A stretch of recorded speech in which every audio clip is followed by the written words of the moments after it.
কাপাসকান্দি এলাকার মুসলমান যুবক ভাই, বৃদ্ধ বাবাজি আমার রব আমার আল্লাহ যেই বান্দার দিকে রহমতের নজর দিয়া তাকায়, আমার আল্লাহ যেই বান্দার দিকে কল্যাণের নজর দিয়া তাকায়, আমার নবী জানাইয়া দেন, আমার আল্লাহ ডাক দিয়া বলেন, ও জান্নাতের ফেরেশতা যা যা ওই কাপাসকান্দি গ্রামে আমি আল্লাহর কোরআনের বয়ান হয়, আমার হাবিবের সুন্নাহের বয়ান হয়।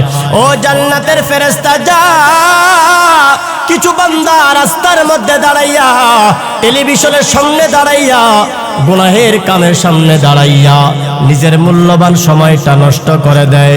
আমি মালিক, আমি আল্লাহর কুদরতি নজর আমার বান্দার প্রতি পড়ে গেল। যা ফেরেশতা যা যাও, আমার বান্দার গলার মধ্যে জান্নাতের শিকলটা লাগাইয়া আমার বান্দাটাকে টানিয়া টানিয়া জান্নাতের বাগানে বসায়া দাও, ঠিক কিনা? মুসলমান বাবাজি আমার মালিকের কাছে সময়ের বড় দাম, সময়ের বড় মূল্য। আমাদের হায়াত থেকে যদি একটা সেকেন্ড চলে যায়, আমার একটা সেকেন্ড কমে গেল, একটা দিন যদি আমার থেকে পার হয়ে যায়, আমার হায়াত থেকে একটা দিন কমে গেল। 2025 সাল শেষ হয়ে গেছি, 26 সালে পদার্পণ করলাম, আমার হায়াত থেকে একটা বছর কমে গেল।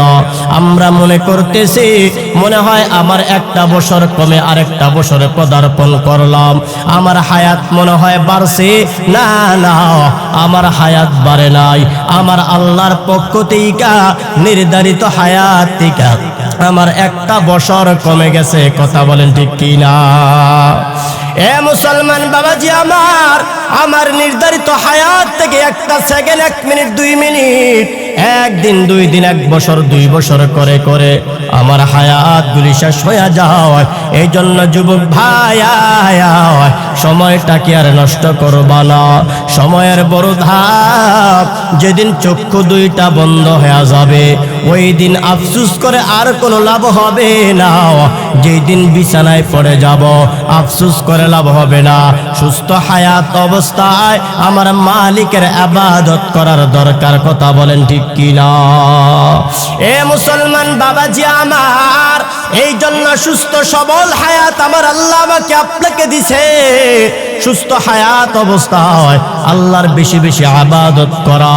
এই জন্য বলবো যুবক ভাই, সময়টাকে আর নষ্ট করবা না। আমার নবী ছাড়া আমার আপনার আপন কাহ থাকবে না। কথা বলেন ঠিক কিনা?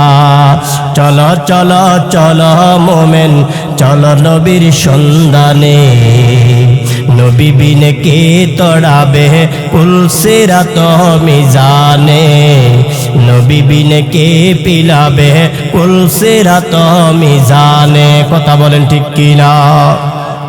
ওগো নবীর উম্মতেরা,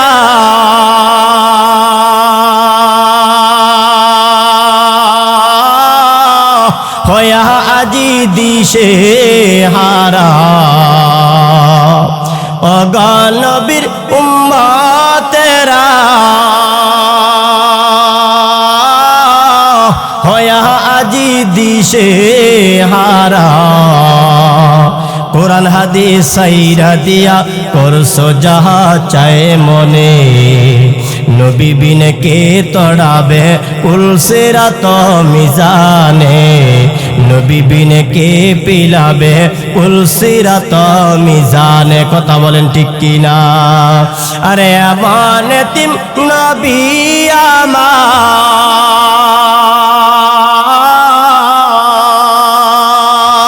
আরে পিতা মাতা নাই যে তাহার, আরে এমন এতিম নবী আমার,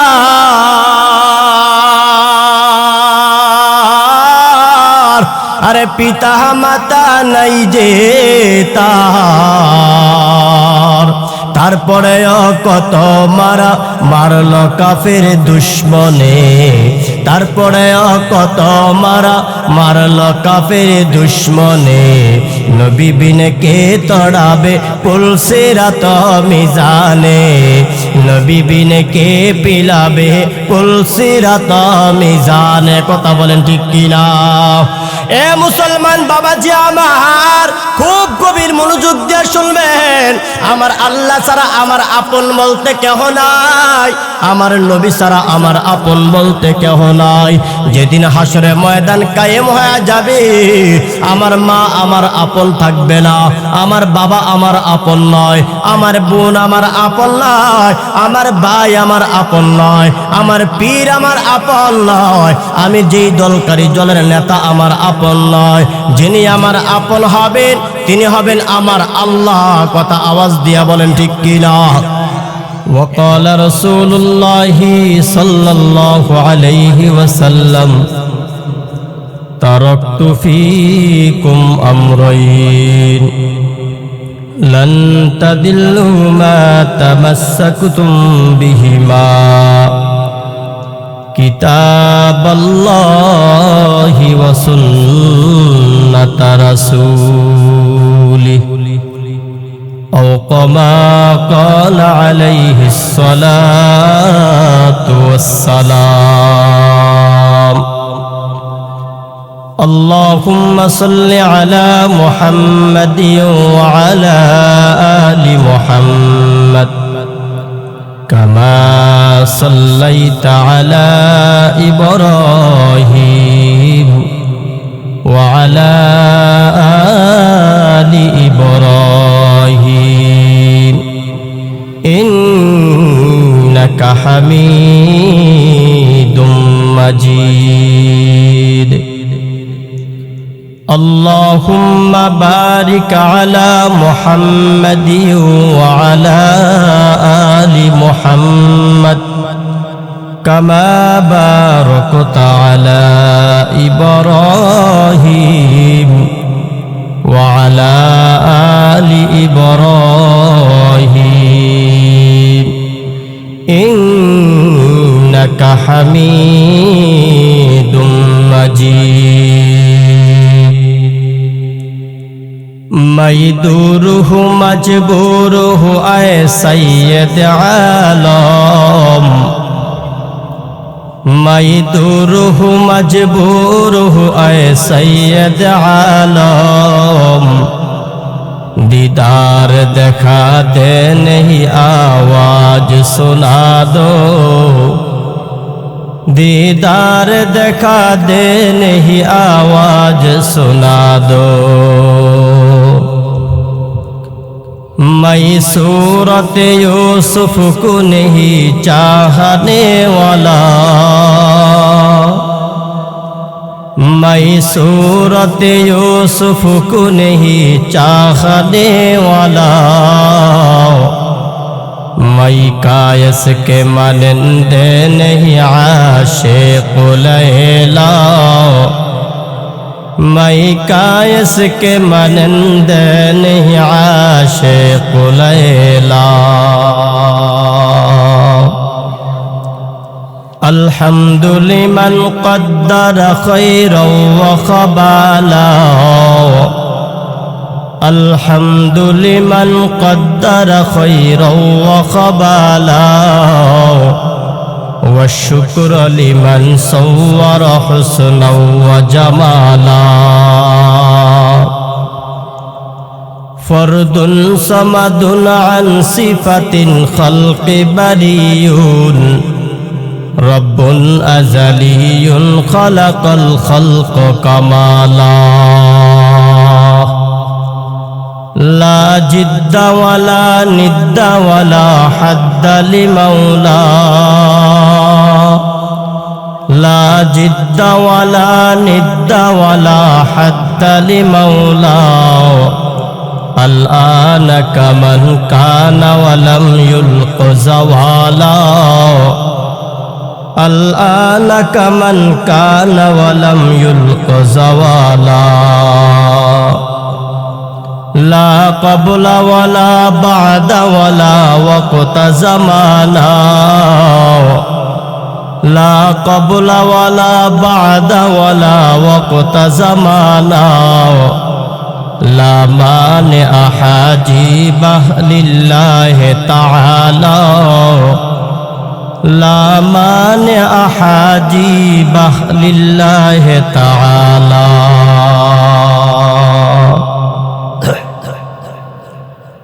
আলহামদুলিল্লাহ, কাপাসকান্দি খান বাড়ির উদ্যোগে ১৬তম বার্ষিক ওয়াজুদর মাহফিলের সম্মানিত উলামায়ে কেরাম, মুআজ্জাজ মুহতারাম, আজকের মাহফিলের সম্মানিত সভাপতি জনাব হাজী মুস্তাক ব্যাপারী সাহেব, মাহফিল পরিচালনা আছেন হযরত মাওলানা ইলিয়াস আহমেদ সাহেব সহ দিগারে উলামায়ে কেরাম, মুআজ্জাজ মুহতারাম, পর্দার অন্তরের মা ও বোনেরা, মহান মালিক আল্লাহ তাআলার দরবারে লাখ কোটি কালেমাতুল শুকরিয়া আদায় করি। যেই মহান মালিক আল্লাহ তাআলা আমাদেরকে হাজারো ব্যস্ততা থেকে ফারাক করে দ্বীনি মজমা কোরআন সুন্নাহের মজমাতে আসার বসার তৌফিক আল্লাহ দান করেছেন। ওই মনিবের দরবারে সকলে শুকরিয়া আদায় করি, বলি আলহামদুলিল্লাহ। আজকের এই জান্নাতের মজমায় আসতে পেরে আমরা খুশি না বেজার? আরো আওয়াজ দিয়া বলেন, খুশি না বেজার? আমাদেরকে আজকের এই জান্নাতের মজমায় নিয়ে আসছেন কে? আরো জোরে বলেন। এখান থেকে বাড়িতে যাওয়ার ক্ষমতা তৌফিক দিবেন কে? দুনিয়ার কোন ব্যক্তির ক্ষমতা আছে? সব ক্ষমতা কার? আল্লাহর। এই জন্য প্রশংসা করব কার? একমাত্র প্রশংসা হবে আমার রব আল্লাহর। কথা আওয়াজ দিয়ে বলেন ঠিক কিনা? আজকের এই জান্নাতের মজমার মধ্যে আমি আপনি আসলাম, বসলাম, আমার মালিক আমাদের প্রতি খুশি না বেজার? বেজার কে? শয়তান। জোরে বলেন কে? আল্লাহ পাক আমাদেরকে মোহাব্বত করেছেন, ভালোবেসেছেন, বিদায় তো নিয়ে আসছেন। কথা বলেন ঠিক কিনা? নবীজির হাদিস বুখারী শরীফ কিতাবের ১ম নম্বর খণ্ডের ১৭ নম্বর পৃষ্ঠায় রাসূলের একটি হাদিস লিপিবদ্ধ করেছেন ইমাম বুখারী রাহমাতুল্লাহি আলাইহি। قال النبي صلى الله عليه وسلم من يريد الله به خيرا يفقهه في الدين।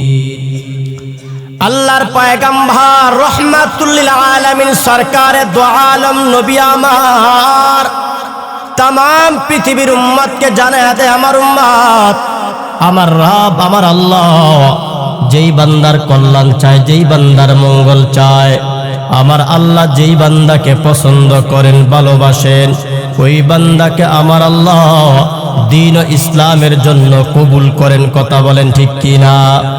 এ কাপাসকান্দি এলাকার মুসলমান যুবক ভাই, এ বৃদ্ধ বাবাজি আমার রব আমার আল্লাহ যেই বান্দার দিকে রহমতের নজর দিয়া তাকায়, আমার আল্লাহ যেই বান্দার দিকে কল্যাণের নজর দিয়া তাকায়, আমার নবী জানাইয়া দেন, আমার আল্লাহ ডাক দিয়া বলেন, ও জান্নাতের ফেরেশতা যা যা, ওই কাপাসকান্দি গ্রামে আমি আল্লাহর কোরআনের বয়ান হয়, আমার হাবিবের সুন্নাহের বয়ান হয়। ও জান্নাতের ফেরেশতা যা, কিছু বান্দা রাস্তার মধ্যে দাঁড়াইয়া, টেলিভিশনের সামনে দাঁড়াইয়া, গুনাহের কামের সামনে দাঁড়াইয়া নিজের মূল্যবান সময়টা নষ্ট করে দেয়। আমি মালিক, আমি আল্লাহর কুদরতি নজর আমার বান্দার প্রতি পড়ে গেল।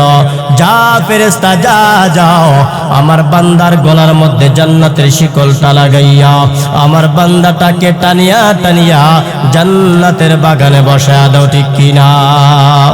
এ মুসলমান বাবাজি আমার মালিকের কাছে সময়ের বড় দাম, সময়ের বড় মূল্য। আমাদের হায়াত থেকে যদি একটা সেকেন্ড চলে যায়, আমার একটা সেকেন্ড কমে গেল, একটা দিন যদি আমার থেকে পার হয়ে যায়, আমার হায়াত থেকে একটা দিন কমে গেল। 2025 সাল শেষ হয়ে গেছি, 26 সালে পদার্পণ করলাম, আমার হায়াত থেকে একটা বছর কমে গেল। আমরা মনে করতেছি মনে হয় আমার একটা বছর কমে আরেকটা বছরে পদার্পণ করলাম, আমার হায়াত মনে হয় বাড়ছে। না না, আমার হায়াত বাড়ে নাই, আমার আল্লাহর পক্ষ থেকে নির্ধারিত হায়াত থেকে আমার একটা বছর কমে গেছে। কথা বলেন ঠিক কিনা? এ মুসলমান বাবাজি আমার নির্ধারিত হায়াত থেকে একটা সেকেন্ড, 1 মিনিট, 2 মিনিট, 1 দিন, 2 দিন, 1 বছর, 2 বছর করে করে আমার হায়াতগুলি শেষ হয়ে যায়। এই জন্য যুবক ভাই, সময়টাকে আর নষ্ট করবা না। সময়ের বড় ধাপ, যেদিন চক্ষু দুইটা বন্ধ হয়ে যাবে ওই দিন আফসোস করে আর কোনো লাভ হবে না। যেই দিন বিছানায় পড়ে যাব আফসোস করে লাভ হবে না। সুস্থ হায়াত অবস্থায় আমার মালিকের ইবাদত করার দরকার, কথা বলেন ঠিক কিনা?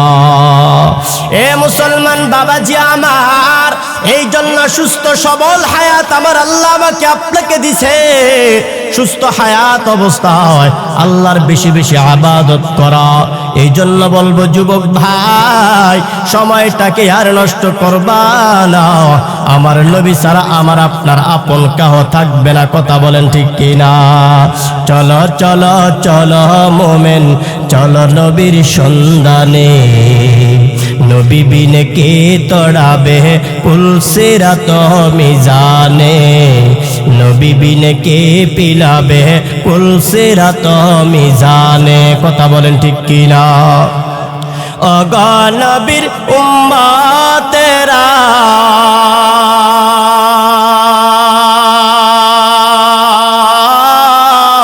হয়া আজি দিশে হারা। ওগো নবীর উম্মতেরা, হয়া আজি দিশে হারা। কোরআন হাদিস সাইরা দিয়া করছো যাহা চায় মনে। নবী বিনে কে তড়াবে পুলসিরাত মিজানে। নবী বিনে কে পিলাবে পুলসিরাত মিজানে, কথা বলেন ঠিক কিনা? আরে আমার এতিম নবী আমার,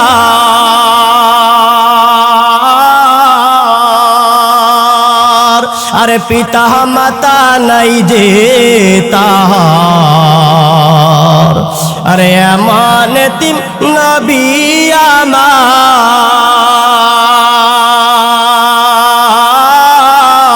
আরে পিতা মাতা নাই যে তাহার। তারপরে কত মারা মারল কাফের দুশ্মনে। তারপরে কত মারা মারল কাফের দুশ্মনে। নবী বিনে কে তড়াবে পুলসিরাত মিজানে। নবী বিনে কে পিলাবে পুলসিরাত মিজানে, কথা বলেন ঠিক কিনা? এ মুসলমান বাবাজি আমার, খুব গভীর মনোযোগ দিয়ে শুনবেন। আমার আল্লাহ ছাড়া আমার আপন বলতে কেহ নাই। আমার নবী ছাড়া আমার আপন বলতে কেহ নাই। যেদিন হাসরে ময়দান কায়েম হয়ে যাবে, আমার মা আমার আপন থাকবে না, আমার বাবা আমার আপন নয়, আমার বোন আমার আপন নয়, আমার ভাই আমার আপন নয়, আমার পীর আমার আপন নয়, আমি যেই দলকারী দলের নেতা আমার আপন নয়। যিনি আমার আপন হবেন তিনি হবেন আমার আল্লাহ, কথা আওয়াজ দিয়া বলেন ঠিক কিনা?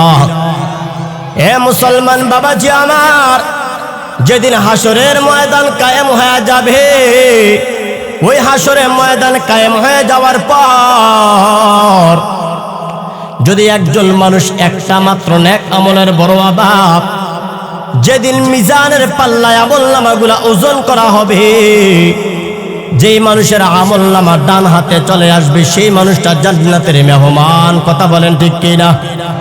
যেই মানুষের আমলনামা বাম হাতে চলে আসবে ওই মানুষটা জাহান্নামের আসামি হয়ে যাবে। ওই মানুষটা একটা মাত্র নেক আমলের বড় অভাব, একটা নেক আমলের জন্য যখন জাহান্নামের দিকে ফেরেশতারা হাঁকাইতে থাকবে, ওই জাহান্নামী বান্দা একটা নেক আমলের জন্য বড় অভাব, চতুর্দিকে দৌড়াবে, কাউকে পাবে না। তাকে দেখবে বাবা দাঁড়ায় আছে, সন্তান বাবার সামনে গিয়া বলবে, বাবা একটা মাত্র নেক আমলের বড় অভাব, একটা নেক আমল আমাকে দেন, আমি জান্নাতের মেহমান হতে চাই। আমার রব আমার আল্লাহ জানায়া দেয়, ইয়াউমা ইয়াফিরুল মারউ মিন আখি ওয়া উম্মিহি ওয়া আবি ওয়া সাহিবাতি ওয়া বানি লিকুল্লি ইমরিইম মিনহুম ইয়াউমা ইযিন শাআনুন ইউগনি। এই আয়াতে কারিমার মধ্যে আমার আল্লাহ দুনিয়ার মানুষকে সতর্ক করে জানায়া দেন, ওরে বান্দা তোমার মা কিন্তু তোমার আপন হবে না, তোমার ভাই তোমার আপন হবে না। দুনিয়ার জন্য সম্পদের জন্য কত কান্না, দুনিয়ার সন্তানের জন্য কত কান্না, আমার সন্তান আমার আপন হবে না। সেদিন বাবার সামনে সন্তান দাঁড়ায় বলবে, বাবা একটা মাত্র সওয়াবের বড় দরকার, একটা যদি নেক আমল আমারে দাও আমি জান্নাতের মেহমান হতে পারবো। বাবা ডাক দিয়া বলবেন, না না দুনিয়াতে আমার কোনো সন্তান ছিল না। মা বলবে দুনিয়াতে আমার কোনো সন্তান নাই। সন্তান বলবে বাবাকে আমার কোনো বাবা ছিল না। মেয়ে বলবে আমার কোনো মা ছিল না। ভাই বলবে আমার কোনো ভাই ছিল না। দুনিয়ার কোনো পীরের ছাত্রের পরিচয় থাকবে না, পীর মুরিদের পরিচয় থাকবে না, ছাত্র উস্তাদের পরিচয় থাকবে না, কোনো প্রতিবেশীর পরিচয় থাকবে না। সেই সময় পরিচয় থাকবে আমি মুহাম্মাদের উম্মত। কথা বলেন ঠিক কিনা? এ মুসলমান বাবাজি আমার, লম্বা চূড়া কথা বলার সময় নাই।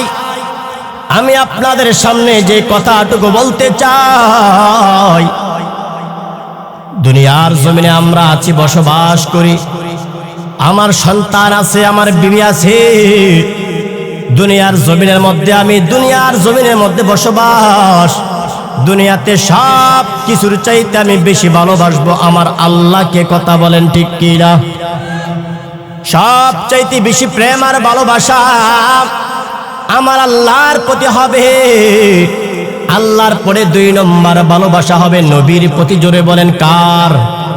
আল্লাহর পরে 2 নম্বর ভালোবাসা হবে আমার নবীর প্রতি। 3 নম্বরে নবীর প্রতি পরে ভালোবাসা হবে মা বাবার প্রতি। কথা বলেন ঠিক কিনা? এ মুসলমান যুবক ভাই, 1 নম্বরে ভালোবাসা হবে আল্লাহর, 2 নম্বরে হবে নবীর, 3 নম্বরে হবে মা বাবার। কথা বলেন ঠিক কিনা? ও মুসলমান ইমানদার, আল্লাহর প্রতি ভালোবাসাটা কেমন হওয়া চাই? আমার আল্লাহর প্রতি প্রেমের ভালোবাসা এমন হওয়া চাই, আমার আল্লাহ ছাড়া আর কোনো মাবুদ নাই, আল্লাহ ছাড়া কাউকে সেজদা দেওয়া যায় না, আল্লাহ ছাড়া কোনো এলাহ নাই, আমার সেজদা হবে একমাত্র আল্লাহর পায়ে। কথা বলেন ঠিক কিনা? এ মুসলমান বাবাজি আমার, আল্লাহর প্রতি ঈমানকে সাচ্চা রাখা। আল্লাহ ছাড়া কেউ খাওয়াইতে পারেন না, আল্লাহ ছাড়া কেউ বাঁচাইতেও পারেন না, আল্লাহ ছাড়া কেউ মৃত্যু দিতেও পারে না। সকল ক্ষমতার মালিক একমাত্র আল্লাহ। ঠিক কিনা? এই জন্য ভালোবাসা হবে 1 নম্বরে কার? 2 নম্বর আমার নবীর প্রতি প্রেম আর ভালোবাসা। নবীর প্রতি প্রেম আর ভালোবাসা কেমন হওয়া চাই? একজন আশিকে রাসূলের, একজন আশিকে সাহাবীর ঈমান দীপ্ত ঘটনা বলে আমি আমার বয়ানের শেষ দিকে চলে যেতে চাই। এ মুসলমান বাবাজি আমার, খলিফাতুল মুসলিমিন ওমর, তিনি যখন অর্ধ জাহানের প্রধানমন্ত্রী, অর্ধ জাহানের শাসক ছিলেন, বাংলাদেশের মতো ছোট একটা দেশের প্রধানমন্ত্রী না, তামাম পৃথিবীর অর্ধেকটা দুনিয়ার প্রধানমন্ত্রী ছিল খলিফাতুল মুসলিমিন ওমর। খলিফাতুল মুসলিমিন ওমর যখন তিনি অর্ধেকটা দুনিয়ার প্রধানমন্ত্রী, খলিফাতুল মুসলিমিন ওমর তিনি একদিন রাজপ্রাসাদের মধ্যে বসা, তিনি তার সরকারি কারাগারে বসা। খলিফাতুল মুসলিমিন ওমর অহংকারী ছিলেন না, তাকাব্বুর ছিলেন না। বর্তমান জামানায় যদি কোনো মেম্বার হয়, চেয়ারম্যান হয়, এমপি মন্ত্রী হয়, চেয়ার ছাড়া বসতে চায় না, সোফা ছাড়া বসতে চায় না, জাজিম ছাড়া ঘুমায় না, কম্বল ছাড়া ঘুমায় না। না না, নবীর সাহাবায়ে কেরামের নীতি আদর্শ, সাহাবায়ে কেরাম এমন ছিল, অহংকার ছিল না, মাটির মধ্যে ঘুমাইতেন, খাজুর পাতা বিছাইয়া জমিনের মধ্যে ঘুমায় থাকতেন। খলিফাতুল মুসলিমিন ওমর, তিনি একদিন ঘরের ভিতরে বসা নবীর সাহাবী ওমরের দরবারে আল্লাহর হাবিবের একজন মাজলুম সাহাবীর নাম হলো হযরতে খাব্বাব। সাহাবীর নাম কি? হযরতে খাব্বাব রাদিয়াল্লাহু তাআলা আনহু। নবীর সাহাবী হযরতে খাব্বাব হযরত ওমরের সামনে আইসা বসছেন। হযরত ওমর তখন অর্ধজাহানের প্রধানমন্ত্রী। ওমর ডাক দেখো, সাহাবায়ে কেরাম, আমার সামনে খাব্বাব হাজির হয়ে গেছে, যাও নাস্তার ব্যবস্থা করো, খাবার দাও, খাব্বাবকে মেহমানদারির ব্যবস্থা করো। ও মুসলমান বাবাজি আমার, খলিফাতুল মুসলিমিন ওমর হযরতে খাব্বাবের সামনে খাবার রেডি করে দিছি। হযরতে খাব্বাব খাবার খাওয়ার পূর্ব মুহূর্তে এক গ্লাস পানি নিলেন পান করার জন্য।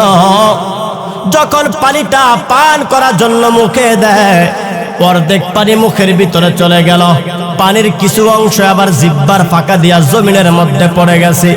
নবীর সাহাবী হযরত ওমর খাব্বাবের দিকে তাকাইয়া ডাক দিয়া কয়, কিরে খাব্বাব, ছোটবেলা বুঝি জিহ্বার মধ্যে আঘাত পাইছো, জিহ্বার মধ্যখান দিয়া বুঝি ছিদ্র হয়ে গেল, পানি যখন পান করছো পানিটা জমিনের মধ্যে পড়ে গেল।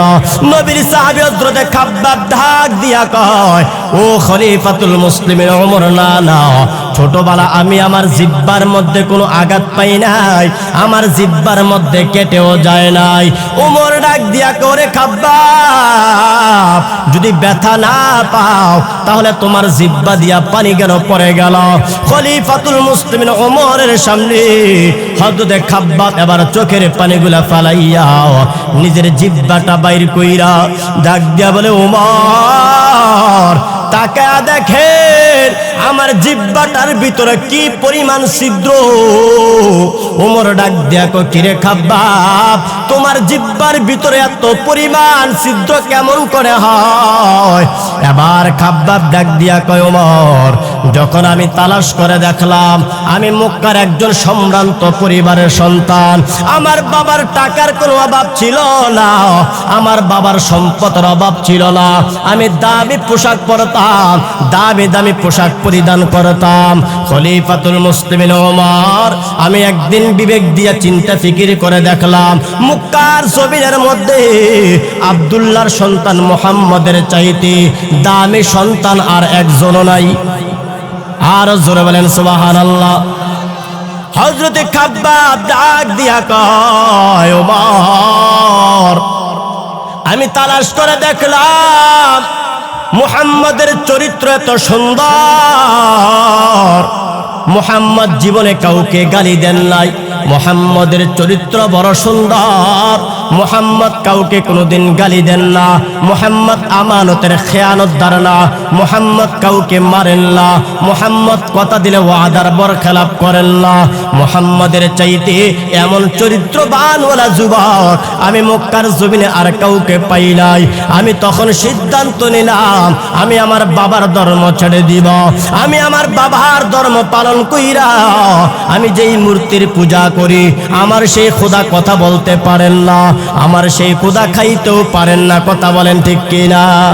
নবীর সাহাবী হযরতে খাব্বাব ডাক দিয়া বলে, ওমর, তখন আমি চিন্তা করে দেখলাম, না না, আমি আবার কালেমার ধর্ম গ্রহণ করতে চাই।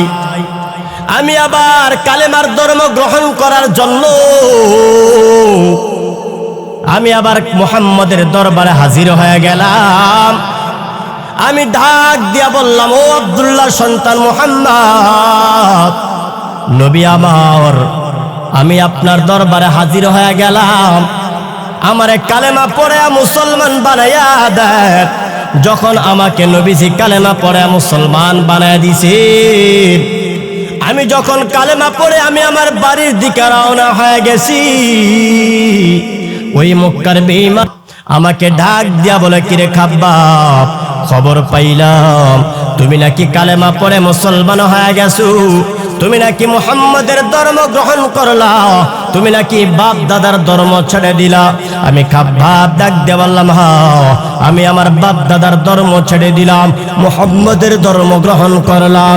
এবার মক্কার বেঈমানের দল আমার দুইটা হাতের মধ্যে রশি লাগাইয়া, আমার দুইটা পায়ের মধ্যে রশি লাগাইয়া মরুভূমির উত্তপ্ত বালুর মধ্যে আমার পেটটাকে নিচের দিকে দিয়া যখন আমাকে চিৎ করে শুয়াইয়া দিল, আমার পিঠের উপরে একটা বড় পাথর আমার একটা মঞ্জুরে চাপ দিছে। আমি চিৎকার করে কান্নার আওয়াজ, ওই মক্কার বেঈমানের দল ডাক দিয়া কয়, ওরে খাব্বাব এখনো সময় আছে, কালেমাটা ছেড়ে দাও, মুহাম্মাদের বিরুদ্ধে কথা কও। আমি যখন কালেমা ছাড়তে রাজি হইলাম না, ওই মক্কার বেঈমানের দল মক্কার সেই খাজুর গাছ থেকে 10-11টা খাজুর গাছের কাটা ছিঁড়া আমার জিহ্বাটা টান দিয়া জমিনের দিকে বের করে ফেলছে। আবার জিহ্বাটা জমিনের দিকে বের কইরা আমার জিহ্বাটার মধ্যখানে সবগুলি কাটা ঢুকাইয়া দিছে। আমার জিহ্বার কিছু অংশ বাহিরে আর কিছু অংশ ভিতরে। খাজুর গাছের কাটার কারণে আমার জিহ্বাটা ভিতরে যায় না। আমি হাউমাউ করে কান্নার আওয়াজ, আমার জিহ্বাটা ভিতরে না যাওয়ার কারণে আমি কথাও বলতে পারি না, কান্নাও করতে পারি না। আমারে এমন ভাবে তারা অত্যাচার, আমার জিহ্বা দিয়া লম্বা টাইম পর্যন্ত রক্তগুলা পড়ে পড়ে পড়ে পড়ে আমার জিহ্বাটা দিয়া রক্তগুলা পড়ে পড়ে আমার জিহ্বাটা সাদা হয়ে গেল। আমার জিহ্বার মধ্যখানে যে খাজুরে কাঁটাগুলা ঢুকাইছিল, ওই কাঁটাগুলা বের করার পর আমার ওই খাজুর কাঁটার জিহ্বার ফাঁকাগুলা রক্ত শূন্যতার কারণে ওই জিহ্বার ছিদ্রগুলা আর বন্ধ হয় নাই। ও মুসলমান বাবাজি, আবার আজ থেকে 1450 বছর আগে কেটে গেলে সেলাইয়ের কোনো ব্যবস্থা ছিল না, অপারেশন থিয়েটারের ব্যবস্থা ছিল না। কথা বলেন ঠিক কিনা? ডাক দিয়া কওমর, এইভাবে আমার জিহ্বাটা ছিদ্র হয়ে গেছে। আজকে আমি তোমার সামনে যখন পানি খাইলাম, ওই পানিগুলো অর্ধেকটা জমিনের ভিতরে পড়ে গেছে। নবীর সাহাবী ওমর জমিন থেকে দাঁড়াইয়া খলিফাতুল মুসলিমিন ওমর খাব্বাবকে জড়ায়া দইরা কপালের মধ্যে একটা চুমু দিছে আর কাল্লা সুরে ডাক দিয়া করে, খাব্বাব আমি জানতাম হযরতে বেলাল ইসলামের জন্য বড় কষ্ট করছে, নির্যাতিত হয়েছে। তুমি খাব্বাব এত পরিমাণ কষ্ট পাইছো, নির্যাতিত হইছো, জুলুমের শিকার হইছো, আমি ওমর তো জানতাম না। হযরতে খাব্বাব ডাক দিয়া কয়, ওমর শুধু এখানে ক্ষান্ত না, শুধু এখানেই শেষ নয়, ও খলিফাতুল মুসলিমিন ওমর আমার পিঠের দিকে তাকান। হযরত ওমর তাকা দেখে পিঠের চামড়াগুলা দিয়া টিউমারের মতো ফুলে গেছে, রক্ত আর পুষগুলা বেয়ে বেয়ে কাপড়টা লাল হয়ে গেছে, কাপড়টা নোংরা হয়ে গেছে। ওমর ডাক দিয়া কয়, ওরে খাব্বাব তোমার পিঠের ভিতরে কি বসন্ত হয়েছে না টিউমার হয়েছে? এগুলা পেকে পেকে তোমার দেহটা তো একেবারে লাল হয়ে গেল। নবীর সাহাবী খাব্বাব ডাক দিয়া কয়, না না আমার দেহে টিউমার হয় নাই, আমার পিঠে বসন্ত হয় নাই। ওরে নবীর সাহাবী ওমর, আমি যখন ওই নবীর হাতে হাত রেখে কালেমা পড়ে মুসলমান হইছিলাম, ওই মক্কার বেঈমানের দল আমাকে জমিনের ভিতরে শুয়াইয়া আমার পিঠের ভিতরে খাজুরে কাঁটাগুলা ঢুকাইয়া ওই চামড়ার ভিতরে মধ্যখান দিয়া ভেঙ্গে চামড়ার ভিতরে যখন ঢুকাইয়া দিছি, চামড়ার ভিতরে ঢুকাইয়া দেওয়ার পর ওই কাঁটাগুলো আর বার করা যায় নাই, কাঁটাগুলা বের হয় নাই। ওই কাঁটাগুলো আমার চামড়ার ভিতরে পচে হয়ে পচে গেল, আমার চামড়ার ভিতরে আবার পচে গিয়া পুষ বের হয়ে গেছে। নবীর সাহাবী হযরত ওমর কান্নার আওয়াজ। ও মুসলমান বাবাজি আমার, নবীর সাহাবায়ে কারাম নবী ইসলামের জন্য কি পরিমাণ মেহনত করেছে, ইসলামের জন্য কি পরিমাণ কষ্ট। ও মুসলমান ইমানদার, শুধু এখানে ক্ষান্ত নয়, আল্লাহর নবীর সাহাবী কাব্বাব ডাক দিয়া কওমার, শুধু আমার পিঠের ভিতরে জিহ্বার ভিতরে কাটা ঢুকাইছে না, না, সর্বশেষ আমার পরিবারের লোক আমাকে ডাক দিয়া করে, কাব্বাব এখনো সময় আছে, কালেমাটা ছেড়ে দাও, কালেমাটা ছেড়ে দাও। আমি কাব্বাব যখন কোনোভাবেই রাজি হই নাই, ওই মক্কার বেঈমানের দল আবার আমাকে মাটির মধ্যে শোয়া দিছে, আবার পিঠের মধ্যে আমার হাত পায়ের মধ্যে রশি লাগাইয়া এবার আমার 10টা আঙ্গুল, হাতের 2 হাতের 10টা আঙ্গুল তারা দুইজনে ধরলেন, আর দুইজনে খাজুরে কাটাগুলো আইনা আমার পিঠ, আমার নখের ভিতরে তারা ঢুকাইয়া দিছে। ও বাবাজি আমার, আমাদের হাতের ভিতরে সামান্য একটা যদি শলা ঢুকে যায় কি পরিমাণ ব্যথা হয়। আর নবীর সাহাবী হযরত খাব্বাবের নখগুলা দিয়া কাটাগুলা ভেঙ্গে ভেঙ্গে যখন ভিতরে ঢুকাইয়া দিছে, নবীর সাহাবী হযরত খাব্বাব চোখের পানিগুলা ছেড়ে কান্নার আওয়াজ, এত পরিমাণ কান্নার আওয়াজ, কান্না দেখা ওই মক্কার বেঈমানের দল ডাক দিয়া কয়, কিরে খাব্বাব, ইসলাম ধর্ম ছেড়ে দেওয়ার জন্য বুঝি চক্ষু দিয়া পানি ফালাইতেছ, এত কান্নার আওয়াজ। খাব্বাব ডাক দিয়া কো, না না, এই জন্য আমি কান্না করি না, বলে এখনো সময় আছে, কালেমা ছেড়ে দাও, তোমার উপরে কোনো অত্যাচার করা হবে না, তোমাকে আর মারা হবে না। নবীর সাহাবী হযরতে খাব্বাব আরো বেশি কান্নার আওয়াজ উঠাইয়া দিলেন, এত পরিমাণ কান্নার আওয়াজ, মক্কার বেঈমানের দল ডাক দিয়া কই, কিরে খাব্বাব, বাঁচার জন্য বুঝি কাঁদো, মুহাম্মদের একটা গালি দিয়া দাও, ইসলামের বিরুদ্ধে একটা গালি দিয়া দাও, আল্লাহকে একটা গালি দিয়া দাও, তোমার উপরে আর কোনো অত্যাচার করা হবে না। নবীর সাহাবী খাব্বাব ডাক দিয়া কো, না না, ও মক্কার বেঈমানের দল, আমি আমার ব্যথার কারণে কান্না করি না, আমি আমার কষ্টের কারণে কান্না করি না। কাফের ডাক দিয়া কো, কেন কাঁদো? বলে আমি এই জন্য কান্না করতেছি, আমার জিহ্বার ভিতরে যখন কাটা ঢুকাইছো আমি ব্যথার কারণে কান্না করি নাই, আমার পিঠের ভিতরে যখন কাটা ঢুকাইছো আমি ব্যথার কারণে কান্না করি নাই, আমার নখের ভিতরে যখন কাটা ঢুকাইছো আমি ব্যথার কারণে কাঁদি নাই। বেঈমান ডাক দিয়া কো, তাহলে কেন কাঁদছো?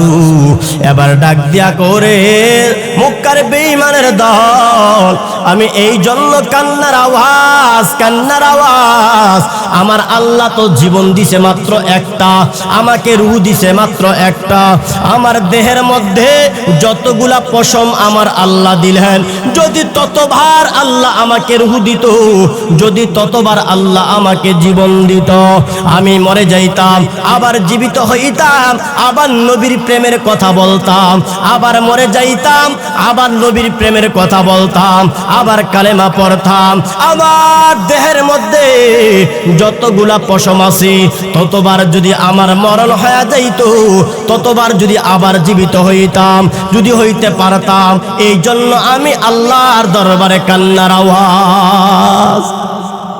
আমার দেহের ভিতরে যতগুলা পশম আছে ততবার যদি আল্লাহ আমাকে জীবন দিত, তাহলে আমি ততবার আল্লাহর প্রেম ভালোবাসা নিয়া, নবীর ভালোবাসা নিয়া আমি আমার জীবনকে কুরবান করে দিতাম। আমার তো জীবন হয়েছে মাত্র একটা, একবার মরে গেলে আর দ্বিতীয়বার আসার কোনো সুযোগ নাই। কথা আওয়াজ দিয়ে বলেন ঠিক কিনা? এই জন্য রাসূলকে ভালোবাসার দরকার আছে না নাই? এই জন্য রাসূলকে ভালোবাসা দরকার। আমি আমার আলোচনা পয়েন্ট ধরেছিলাম 3টা বিষয় নিয়ে, জোরে বলেন কয়টা?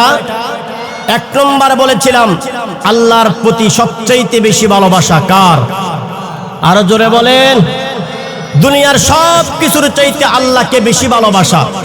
দুই নম্বরে রাসূলকে ভালোবাসা, সাহাবায়ে কেরামের নীতি আদর্শের উপরে থাকা। সাহাবায়ে কেরাম যেইভাবে রাসূলকে ভালোবেসেছেন, আমাদেরকেও ঠিক সেইভাবে রাসূলের প্রতি প্রেম ভালোবাসা উজাড় করে বাসতে হবে। কথা আওয়াজ দিয়ে বলো ঠিক কিনা? তিন নম্বরে কি বলেছিলাম? মা বাবার প্রতি ভালোবাসা। মা বাবা সম্পর্কে আমার রব আমার আল্লাহ কি জানায় দিয়েছেন?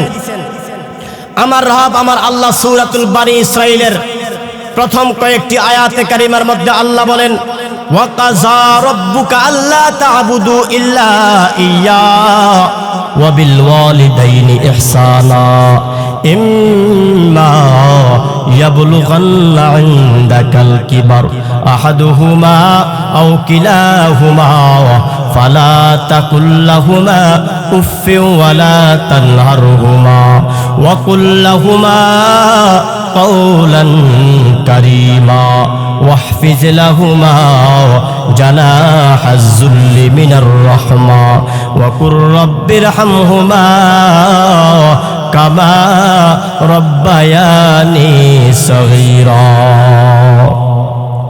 এ মুসলমান বাবাজি আমার রব আমার আল্লাহ জানায়া দেন, ওয়া কাযা রাব্বুকা আল্লা তা'বুদু ইল্লা ইয়্যাহ, আমি আল্লাহর ইবাদত করো।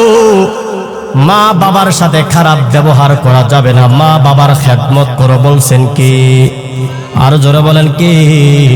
ওয়া বিল ওয়ালিদাইনি ইহসানা। আল্লাহ বলেন আমি আল্লাহর ইবাদত কর, আমি আল্লাহ ছাড়া কারো ইবাদত করা যায় না। আমি আল্লাহর ইবাদত করার পর মা বাবার খেদমতের কথা আমার আল্লাহ জানায়া দিয়েছেন। আমার রব আমার আল্লাহ জানায়া দেয়, ইম্মা ইয়াবলুগান্না ইনদাকাল কিবার আহাদুহুমা আও কিলাহুমা ফালা তাকুল লাহুমা উফফিন ওয়ালা তানহারহুমা। আমার রব আমার আল্লাহ জানায়া দেয়, ও দুনিয়ার মানুষ শোনে নাও, তোমার বাবা যদি দুনিয়াতে বাইচা থাকে অথবা তোমার মা বাইচা থাকে অথবা যদি জনজন বাইচা থাকে বৃদ্ধ অবস্থায় পাও, আমার আল্লাহ জানায়া দেয় তোমার মা বাবা যদি দুজনকে বৃদ্ধ অবস্থায় পাও অথবা কোনো একজন পাও, মা বাবার খেদমত করবা, মা বাবার সাথে সুন্দর ব্যবহার করবা। মা বাবাকে দমক দিয়া কথা বলা যাবে না। কথা বলেন ঠিক কিনা? মা বাবাকে দমকের সুরে কথা বলা যায় না। এ মুসলমান বাবাজি আমার, মা বাবার সাথে দমকের সুরে কথা বলা যায় না। আমার আল্লাহ বলেন, ওয়া কুল লাহুমা কাওলান কারীমা।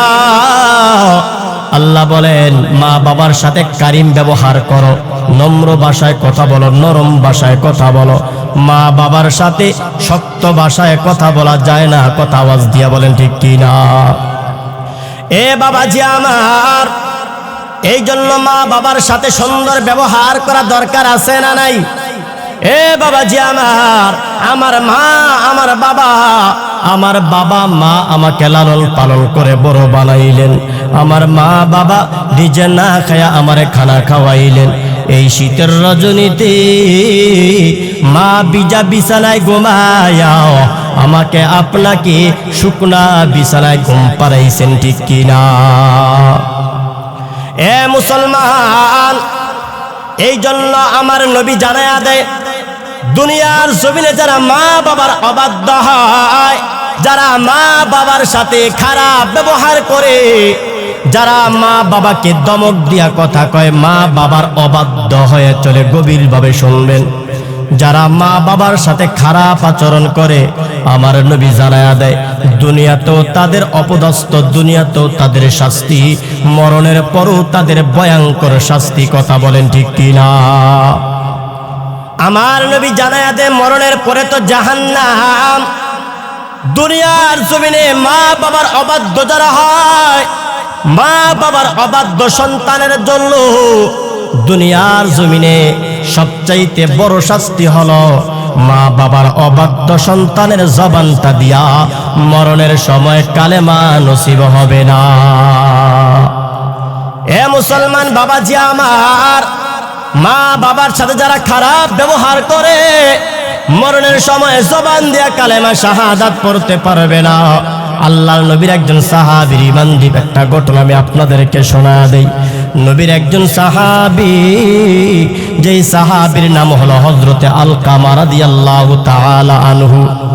হযরতে আলকামা মৃত্যুর বিছানার মধ্যে পড়ে গেছেন, মৃত্যুর বিছানায় পড়ে গেছে। হযরতে আলকামা মৃত্যুর বিছানায় পড়ে গেছে, সামান্য সামান্য কথা বলতে পারে। নবীর সাহাবী আলকামার পাশে আরেকজন সাহাবী নাম হযরতে বেলাল দাঁড়ায়া লইছেন।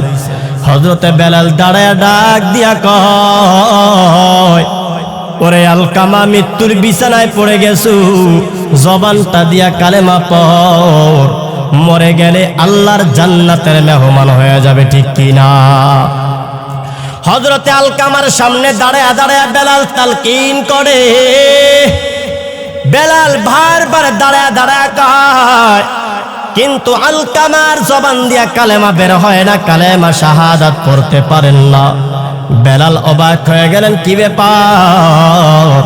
আমি বেলাল বারবার বললাম কালেমা শাহাদাত পড়, কেন পড়তে পারেন না? হযরতে বেলাল এবার দৌড়াইতে আরম্ভ করলেন আমার নবীজির দিকে। নবীজির সামনে হাজির হইয়া বেলাল ডাক দিয়া কয়, ইয়া রাসূলুল্লাহ, ইয়া হাবিবাল্লাহ, নবী আমার, আপনার একজন সাহাবী আলকামা মৃত্যুর বিছানার মধ্যে পড়ে গেল। আমি বেলাল আলকামার সামনে দাঁড়াইয়া আলকামাকে বারবার বললাম, আলকামা জবান দিয়া কালেমা শাহাদাত পড়, কিন্তু আলকামার জবান দিয়া কালেমা শাহাদাত পড়তে পারেন না।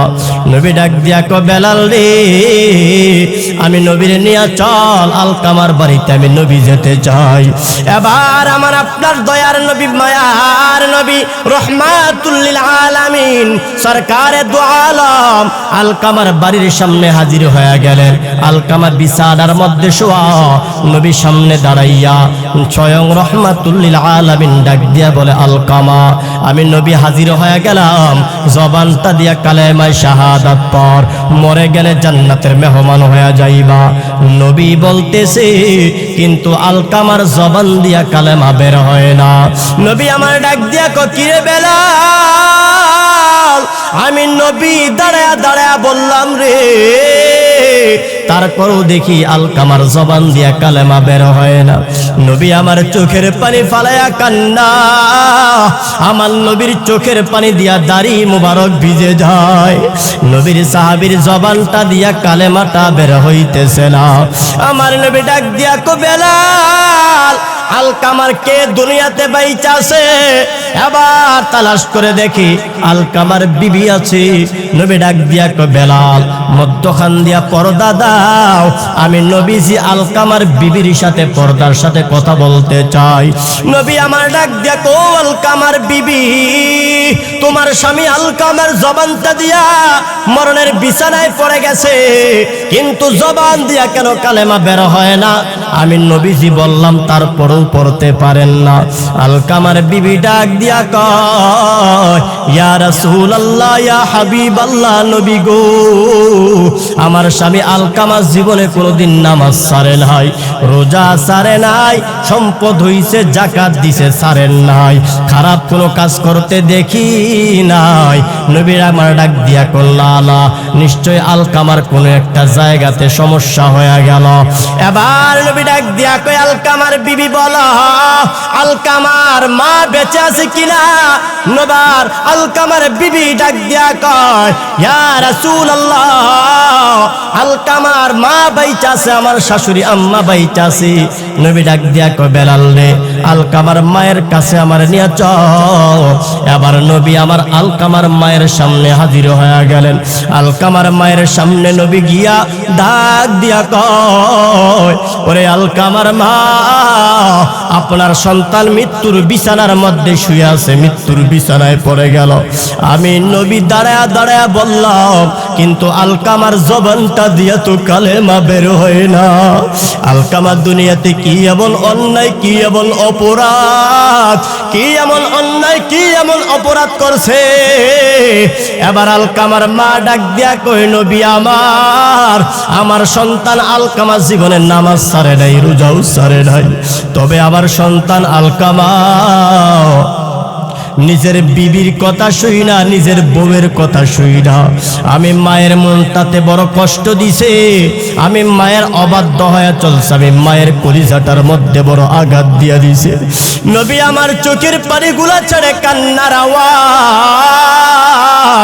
আমার নবী কাঁদিয়া ডাক দিয়া কয়, আলকামার মা, আমি নবীর আর কোনো কিছু বুঝার বাকি নাই। তুমি মায়ের কলিজার মধ্যে আঘাত দেওয়ার কারণে আমার আল্লাহ বড় কষ্ট পাইছে। মায়েকে বড় কষ্ট দেওয়ার কারণে আল্লাহ নারাজ হয়ে গেল। মার কলিজার মধ্যে যারা আঘাত দেয় আমার আল্লাহ বড় বেজার হয়ে যায়। ও আলকামার মা, আমি নবী আর কোনো বুঝার বাকি নাই। মায়ের কলিজায় আঘাত দেওয়ার কারণে আলকামার জবানটা দিয়া মৃত্যুর বিছানার মধ্যে পড়ার পরও কালিমা নসিব হইতেছে না। ও আলকামার মা, আলকামারে কি ক্ষমা করে দেওয়া যায় না? আলকামার মা ডাক দিয়া কয়, ইয়া রাসূলুল্লাহ, আমার সন্তান আলকামা বিবির কথা শুইলা, বউয়ের কথা শুইলা, আমি মায়ের কলিজায় এত পরিমাণ আঘাত, আমি মায়ের অন্তরে এত পরিমাণ আঘাত, আমি মাকে এত পরিমাণ কষ্ট দিল, আমি মা আমার সন্তান আলকামার প্রতি খুশি থাকতে পারলাম না। নবী ডাক দিয়া কই, আলকামার মা, আপনি যদি আলকামারে ক্ষমা না করেন, আলকামা মরে গেলে জাহান্নামের আগুনে জ্বলে যাবে। আপনি আলকামারে কি ক্ষমা করতে পারেন না? আলকামার মা ডাক দিয়া কয়, না না, যেই পরিমাণ কষ্ট আমারে দিছে আমি আমার সন্তানকে ক্ষমা করতে রাজি না। নবী আবার ডাক দিয়া করে, বেলাল, আলকামার মা যখন ক্ষমা করতে রাজি হয় না, আমি নবী আলকামারে দুনিয়ার আগুন দিয়ে জ্বালায়া দিতে চাই। আমি নবী চাই আলকামারে দুনিয়ার আগুন দিয়া জ্বালায়া দিব। ওরে বেলাল, যা লাকড়ি জোগাড় কর, লাকড়ির মধ্যে আগুনটা লাগায়া দাও। নবীর সাহাবায়ে কেরাম লাকড়ি জোগাড় করলেন, লাকড়ির ভিতরে আগুন লাগায়া দিছে। নবী আবার ডাক দিয়া কয়, ও সাহাবায়ে কেরাম, যা আলকামাকে ঘর থেকে বাহির কর, দুনিয়ার আগুন দিয়া জ্বালায়া দাও। আমি নবী আলকামারে দুনিয়ার আগুন দিয়া জ্বালায়া দিতে চাই। এবার যখন সাহাবায়ে কেরাম দৌড়াইয়া আলকামাকে ঘর থেকে বাহির কইরা আগুনের ভিতরে নিক্ষেপ করার জন্য রওনা হয়ে গেছে, আলকামার মা একটা চিৎকার দিয়া ঢাক দিয়া কয়, ইয়া রাসূলুল্লাহ, ইয়া হাবিবাল্লাহ। নবী আবার, আমি মা 10 মাস 10 দিন পর্যন্ত আমি আমার সন্তানকে পেটে ধারণ করলাম। দুনিয়ার কোনো মা সহ্য করতে পারবে না নিজের সন্তানকে মায়ের চোখের সামনে আগুনে জ্বালায়া দিবে। দুনিয়ার কোনো মা সহ্য করতে পারে না, কথা বলেন ঠিক কিনা? দুনিয়ার কোনো বাবা সহ্য করতে পারবে না। এবার আলকামার মা চোখের পানিগুলা ছেড়ে কান্নার আওয়াজ, ইয়া রাসূলুল্লাহ, আমার সন্তান আলকামা যদিও আমারে কষ্ট দিছে, আমি মা নারাজ হয়ে গেলাম, বেজার হয়ে গেলাম, কিন্তু দুনিয়ার কোনো শীতের রজনীতে মা আমার আপনার মায়ের দিকে তাকান। শীতের রজনীতে মা ভিজা বিছানার মধ্যে ঘুমাইছে, সন্তানকে শুকনা বিছানার মধ্যে ঘুম পাড়াইছে। ও বাবাজি আমার, আমরা যখন বাড়িতে যাই আমার সন্তানগুলার দিকে তাকাইলে দেখা যায় বারবার প্রসাব করে, বারবার মা ভিজা বিছানার মধ্যে ঘুমায়, কথা বলেন ঠিক কিনা? ইয়া রাসূলুল্লাহ, আমার সন্তান যদিও আমি মাকে এত পরিমাণ কষ্ট, যদিও এত পরিমাণ আঘাত দিছে, কিন্তু আমি মায়ের সামনে আমার সন্তানকে আগুনে জ্বালায়া দিবে, আমি মা সহ্য করতে পারবো না। নবী ডাক দিয়া কয়, আলকামার মা, তাহলে আলকামারে ক্ষমা করে দাও। এবার আলকামার মা ডাক দিয়া কয়, ইয়া রাসূলুল্লাহ, যদিও আমার সন্তান আলকামা আমি মারে বড় কষ্ট দিল, আমি মায়ের কলিজার মধ্যে আর কোনো দুঃখ দুঃখ নাই, আমি আমার সন্তান আলকামারে ক্ষমা করে দিলাম। নবী আমার ডাক দিয়া কো সাহাবায়ে কেরাম বেলাল যা আলকামার ঘরে যা। যখন সাহাবায়ে কেরাম দৌড়াইয়া আলকামার ঘরে প্রবেশ করলেন, আলকামার মা ক্ষমা করতে দেরি হইছে, সাহাবায়ে কেরাম দৌড়ে ঘরে যায়। সাহাবায়ে কেরাম ঘরে গিয়ে তাকায়া দেখে আলকামার জবান দিয়া আলকামার মা একদিকে ক্ষমা করছে, আরেকদিকে আলকামার জবান দিয়া কালেমায়ে শাহাদাত বের হয়ে গেছে। এই জন্য কাপাসকান্দি এলাকার মা ও যুবক ভাই, সাবধান সাবধান, মার কলিজার মধ্যে আঘাত দেওয়া যায় না। এই জানুয়ারি মাসের 18 তারিখে দাউদকান্দি টুল প্লাজার একটা মাহফিল করলাম। একজন বৃদ্ধ বাবা, বয়স হবে নিম্নে 75 থেকে 80 বছর, লাঠির উপরে ভর কইরা আমার বয়ানের পরে জড়াইয়া দইরা কান্নার আওয়াজ, কান্দার ডাক দিয়া কো হুজুর এমন একটা বয়ান করলেন মা বাবার খেদমত নিয়া। আমার ছেলে তাকে বিদেশে, আমার ছেলের বউ থাকে আমার বাড়িতে, আমার ছেলের বউ আমাকে ঠিক মতন খাবার দেয় না। আমার ছেলে আমাকে বিদেশ থেকে ফোনে ডাক দিয়া বলে বাবা তোমারে খানা দেওয়ার চাইতে কুকুরে খানা দেওয়াও ভালো। আমি বাবার কলিজাটা থর থর করে কান্নার আওয়াজ, আমি বাবারে খানা দেওয়ার চাইতে নাকি কুকুরে খানা দেওয়াও ভালো। আমি বাবা আর বাবা থাকলাম না, আমি চিৎকার করে কান্না শুরু করলাম। ও মুসলমান বাবাজি, আবার আজকে এখানে যারা হাজির আছেন, অনেকের দুনিয়াতে মা নাই, অনেকের বাবা নাই, অনেকের মা আছে, অনেকের বাবা আছে। দুটা হাত উঠে আমার আল্লাহকে দেখা দাও, জীবনে আর কোনোদিন মা বাবার কলিজায় কষ্ট দিবে না। হাত উঠে আল্লাহকে দেখা দাও। আয় আল্লাহ তাকে দেখো, আপনার গোলামদের যাদের মা নাই বাবা নাই, মা বাবার কবরে আযাব মাফ করে দেন, সকলে বলেন আমিন। যাদের মা বাবা বাইচা আছে হায়াত বাড়ায়া দেন, সকলে বলেন আমিন। মা বাবার খেদমত করা তৌফিক দান করুন, সকলে বলেন আমিন। এই জন্য 1 নম্বরে বলতেছিলাম আল্লাহর ভালোবাসা, 2 নম্বরে নবীর ভালোবাসা, 3 নম্বরে মা বাবার ভালোবাসা। কথা বলেন ঠিক কিনা? এই 3টা বিষয়ের উপরে যদি আমল করতে পারে তো মালিকের রাজাবন্দি হাসিল হবে। আল্লাহ পাক আমাদের সবাইকে কথাগুলির উপরে আমল করা তৌফিক দান করুন, সকলে বলেন আমিন।